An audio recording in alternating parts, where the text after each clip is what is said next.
We installed cameras in front of our home that were looking at our vehicles.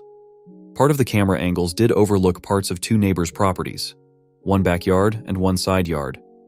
The cameras were battery operated and had a function where you could gray out areas that you didn't want to film. When motion occurred in the grayed out areas, the cameras would not be activated to film. The neighbors' entire properties and several bushes on our property were grayed out. We did this when installing them. One of the neighbors was a friend and had no issues with this whatsoever. We showed her the camera angle, and she said she didn't care whether or not we grayed out that area. We still left it grayed out over battery life concerns. The other neighbor's name was Karen. Not really, but we all know why I chose that name. Karen was on the HOA board, and, as you can imagine, we didn't get along with Karen or the HOA board. We told Karen about the camera and showed her the grayed out areas at the same time that we told our friendly neighbor about it. It was simply an FYI conversation. We are not on friendly terms, not an asking permission conversation. She told us to take the cameras down immediately, or we would regret it. About a week after we hung the camera up, we got a notice from our HOA that we were violating the bylaws. The bylaw in question?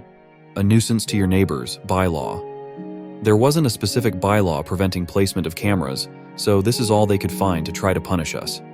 We responded with a letter detailing how we were not violating any bylaws or laws in general, and asked them to cease and desist. We all know how these stories go, though. They did not cease, and they did not desist. Their first response? The HOA has the right to enforce these bylaws. Try to stop us, if you think you can. These types of responses were, unfortunately, quite common from this board. We entered this battle with one goal in mind: to cost them as much money and time as possible. The HOA hired a lawyer specifically to fight us. To my knowledge, this has not happened to any other residents. In the following 4 months, we ended up costing the HOA over $4,000 in lawyers' fees fighting this battle. For reference, the entire HOA income was $25,000 a year. When it came time for our official HOA hearing over the matter, we had successfully postponed it, thanks to an attorney friend, 3 separate times.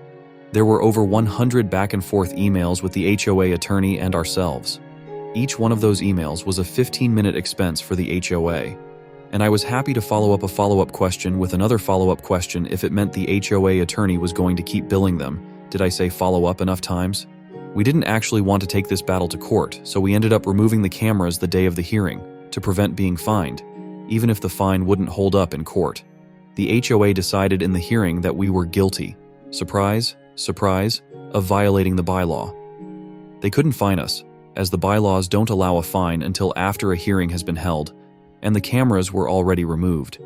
In the end, the punishment was a sternly written piece of paper on the attorney's letterhead, delivered via certified mail, that stated that we were not allowed to place a camera on our home that had the potential to invade a neighbor's privacy. Keep in mind, the letter specifically stated the camera could not be placed on our home. We left the cameras off of the home for about 4 months, until the annual HOA meeting. You should have seen the look on the HOA board's faces when I asked them to explain the $4,000 line item for attorney's fees that simply stated title searches, attorney fees. The board actually tried to hide the fact that they spent $4,000 trying to fight us over a couple of cameras by putting the fees in as title searches. Needless to say, that meeting did not go well for them. About half of them lost their positions on the board. The other half, including Karen, unfortunately, remained on the board. About a week after the annual meeting, we installed new cameras, facing the same direction as the prior cameras, only this time we installed a post in the ground and mounted the cameras to that post.